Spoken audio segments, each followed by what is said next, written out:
Hello folks, Exeter Rider, hope you're doing well. So this week is a bike all the way from Hinckley.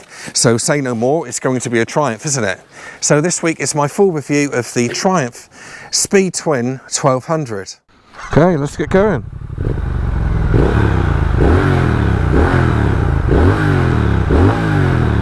Sounds fantastic. So we've got a twin exhaust on this one, stainless steel. Looks really nice, lovely finish on it.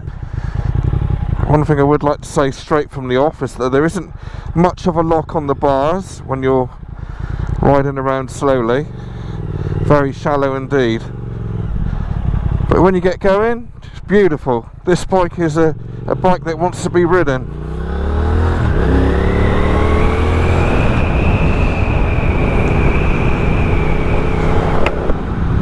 Right, seating comfort.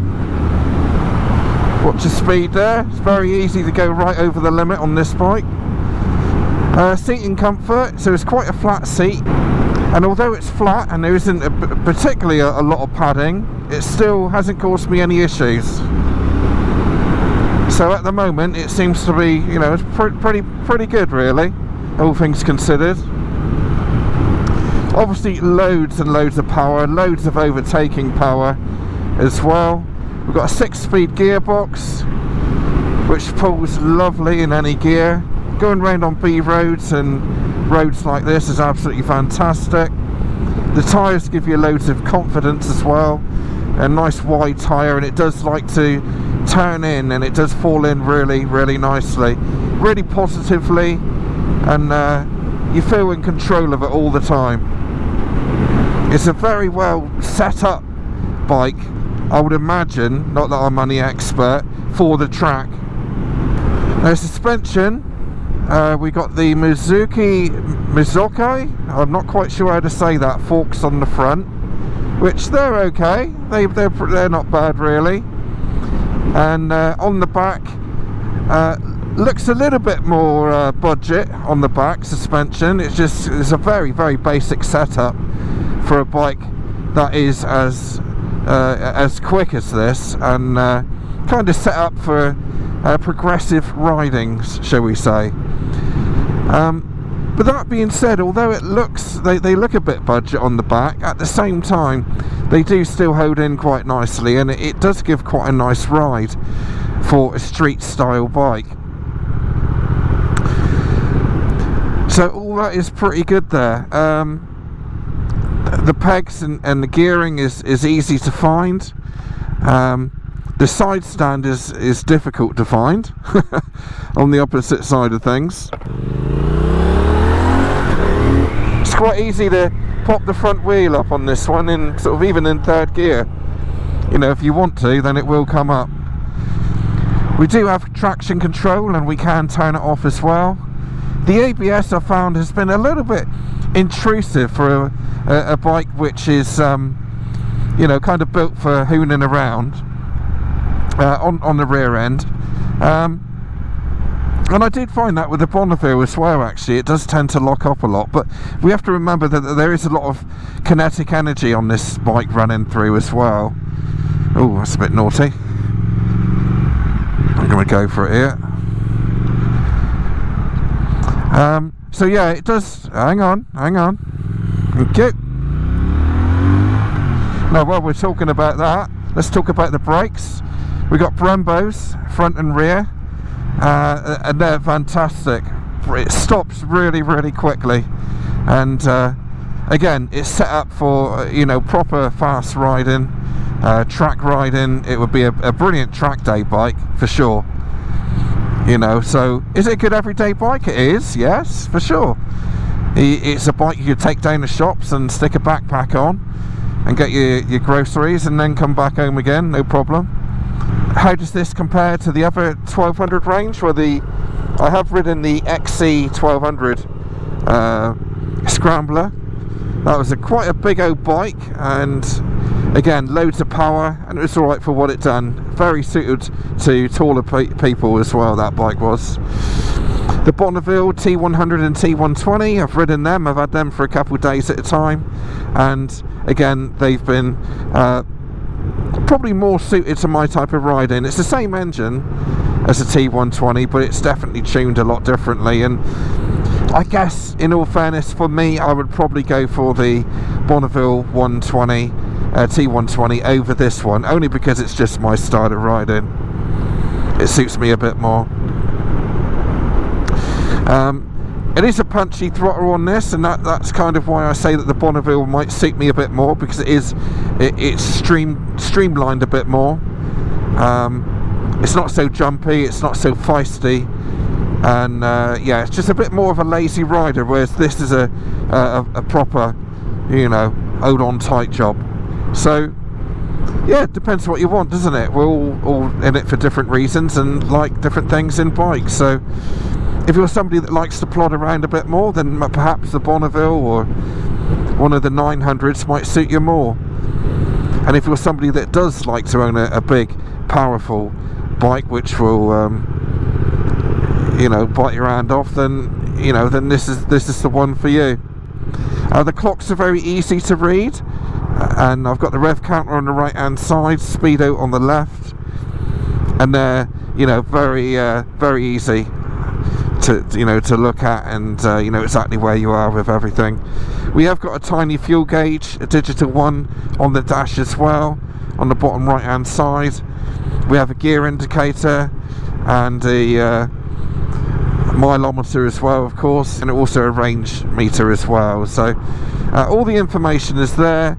The clocks look really nice, nicely finished, a little bit like on my BMW actually.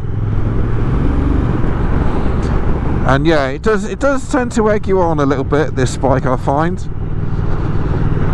But it's great having that high torque engine. That is what this range is all about, is that HT high torque engine.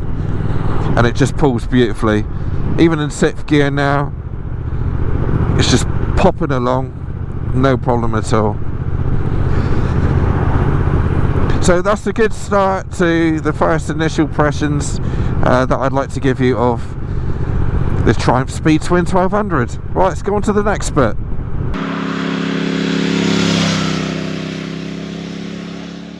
Alright guys, so town usage. It's a typical street bike really, isn't it? Retro street bike. It's going to be pretty darn good.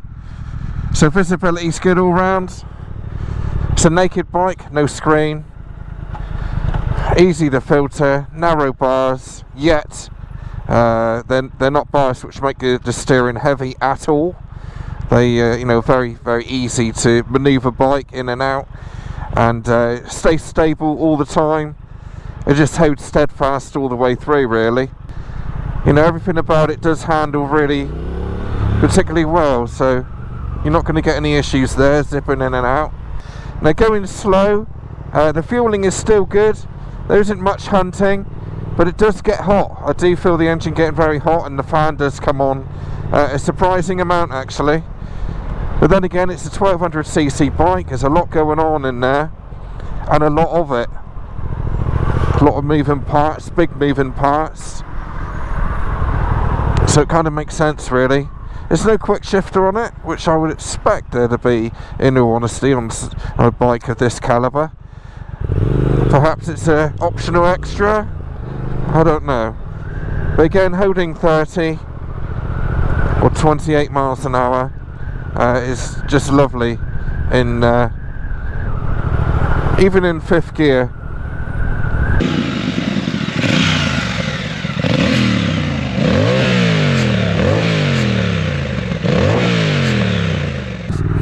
Right, go and do some dual carriageway work now. Loads of power again.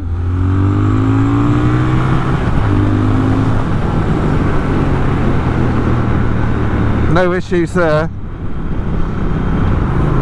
So we've got a 6-speed box. We can flick up through in there. Mirrors are relatively good actually. I guess these are the stock mirrors.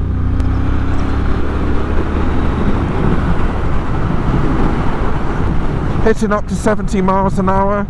We're at 3,500 revs. Very comfortable, and in all fairness, I'm expecting to get a lot more wind than what I'm getting. It's actually not too bad. Nothing turbulent at all. Yeah, that's top marks actually. And it's just, actually, it's really surprising how good this is to tour as a naked bike, compared to many others which you wouldn't really want to ride on the motorway with. This one is actually pretty good. It feels really, really good. So, could you tour on it all day? Yeah, you could. Just depends how much your tolerance, what your tolerance levels are like, really, and how much you can take of being on a naked bike. But it doesn't really, well, from my experience of many bikes now, it doesn't really get any smoother than this, considering it is a naked bike. Very good indeed.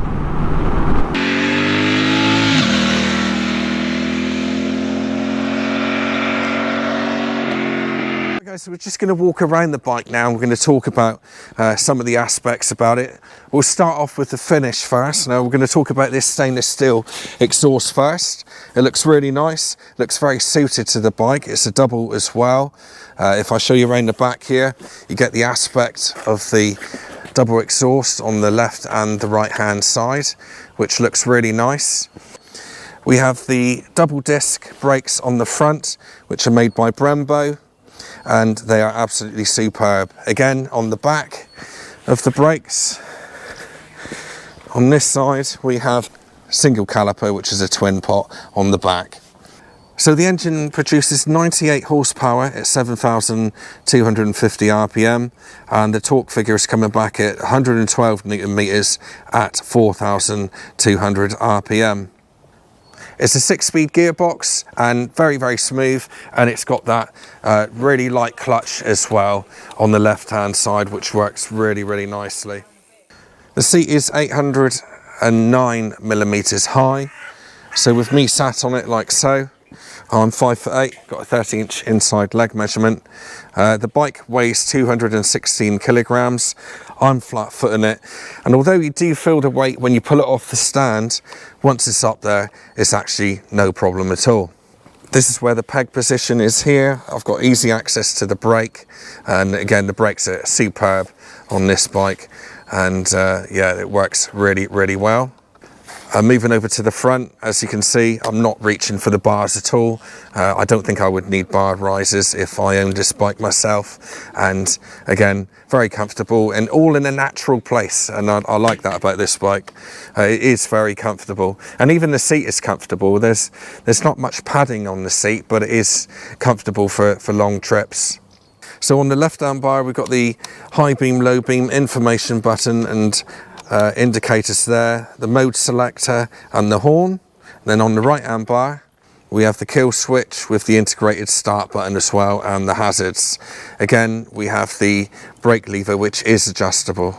So this bike in this particular finish is £12,395. There is a cheaper option as well, a baseline model, which comes in at around £12,000, somewhere around there. So for that, you do get a bike which is, you know, incredibly quick and looks nice. It's a nice thing to have in the garage. So the other ones are great as well. The Bonneville, the T120, and even the T100 are fantastic as well. But this just gives you a bit more speed. It's a bit more abrupt on the throttle, and it's nothing lazy about this bike. It's got a huge amount of power, and it will take off on demand. Right, so thank you very much for watching. Thanks to Triumph for the loan of this bike for the last 2 weeks or so. And I have got other videos as well, reviews of Triumph motorcycles, such as the 1200 Tiger, which is a fantastic bike, the Speedmaster as well, and hopefully a few more in the future. So thanks for watching. Like the video, would be really appreciated, and I'll see you next week at the same time, same place. Thanks guys, cheers.